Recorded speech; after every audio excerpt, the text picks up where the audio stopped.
এটা যে একটা ভিতুর ঢিম সরকার, তার মানে আবার বলি, এইটা যে একটা ভিতুর ডিম সরকার তার প্রমাণ আবার পাওয়া গেল পাতা ছেঁড়া নিষেধ গ্রাফিতির বিষয়টা কতদূর গড়ালো তা দেখে।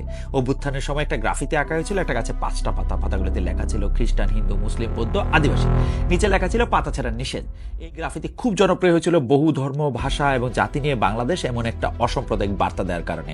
এর মূল স্পিরিট ধর্মীয় জাতিগত সম্প্রীতি এবং ফেসিবাদ বিরোধী ঐক্য।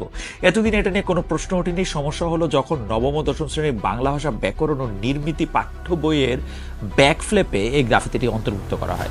এরপর একটা বাণীও জুড়ে দেওয়া হয়, কারো মনে কষ্ট দিও না। স্টুডেন্টস ফর সভরেন্টি নামের সংগঠন হইচই শুরু করে এই গ্রাফিতি পাঠ্য বই থেকে বাতিল করার জন্য, এবং এদের চিল্লাপাল্লার চোটে ভয়ে থরথর করে কাঁপতে কাঁপতে এনসিটিভি গ্রাফিতি বদলাইছে।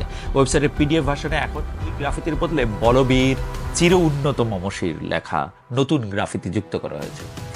এটাও একটা নির্মম পরিহাসই বলতে হবে। এখানে বীরত্ব অথবা উন্নত শিরের লেশ মাত্র নাই, বরং মবের হাতে সারেন্ডার করার মতো বিষয় এখানে রয়েছে। যে কেউ এসে যা কিছু দাবি করবে সব মানতে হবে। কাকে ভয় পাচ্ছে সরকার?